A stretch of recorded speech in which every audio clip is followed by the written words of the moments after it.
জনপ্রতিনিধিরা যদি সৎ থাকে তাহলে দুর্নীতিবাজরা পালিয়ে যায়। দুর্নীতির বিরুদ্ধে, লুটপাটের বিরুদ্ধে, অর্থ পাচারের বিরুদ্ধে, স্বৈরাচারের বিরুদ্ধে আছে। দুর্নীতির বিরুদ্ধে আমরা লড়বো, আমরা একসাথে বাংলাদেশকে দুর্নীতিমুক্ত করতেই হবে। শেখ হাসিনা অঙ্গীকার আমরা অক্ষরে অক্ষরে ইনশাআল্লাহ পূরণ করে ছাড়বো। মনে রাখবেন, আমি একটা কথা বলি, একটা মন্ত্রণালয়ে মন্ত্রী যদি সৎ হয়, সচিব যদি সৎ হয়, ওই মন্ত্রণালয়ে দুর্নীতি থাকে।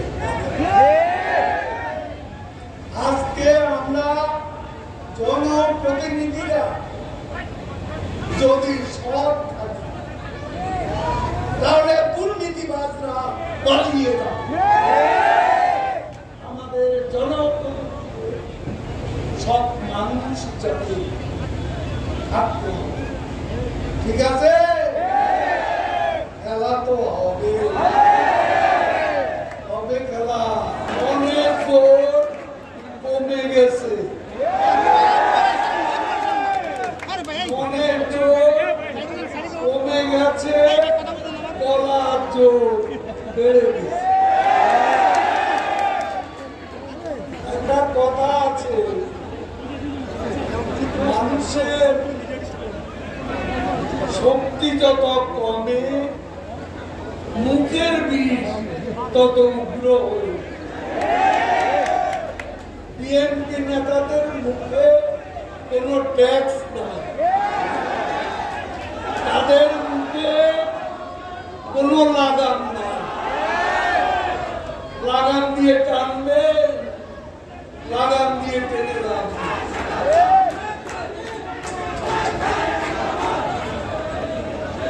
গাড়ির চালক বেপরোয়া হলে যেই অবস্থা হয়, রাজনীতিতে বিএনপি হচ্ছে বেপরোয়া চালক।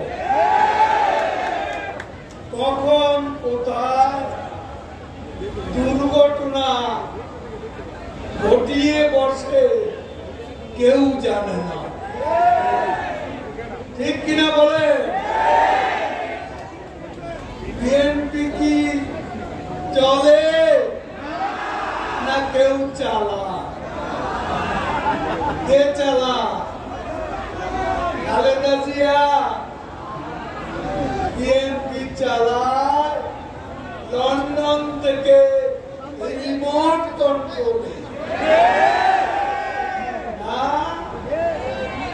সড়ক পথে নয়, নদী পথেও নয়, আকাশ পথে বিএনপি চলে। আকাশ পথে ডাক আছে, মধ্যরাতে ফরমা, নেতারা দিনের আরাম রাতের ঘুম হারাম হয়ে গেছে। কখন তারেক রহমানের ডাক আছে, কখন তার চাকরি নট হয়ে যায় কেউ জানে না। বকুল সাহেব শান্তিতে ভাই উপরে একটা নামায় দেন। বড় বড় নেতারা সবাই এখন আতঙ্কে আছে, তারেক আতঙ্ক। কখন তার গতি খেয়ে ফেলে সেই ভয়ে সবাই থর থর করে কাঁপছে। তারেকে তো ডাক আসে মাঝরাতে, এই জন্য রাত হলে নেতারা মনে রাখবেন, বঙ্গবন্ধু হত্যার শেখ হাসিনার মতো এত সৎ নেতা বাংলাদেশে একজন আছে ঠিক কিনা বলে? এত পরিশ্রমী নেতা, এত দক্ষ প্রশাসন, এত সফল কূটনীতি, এত জনপ্রিয় নেতা শেখ হাসিনার মতো আরেকজন কি এসেছে? আল্লাহ পাঠানো বান্দা,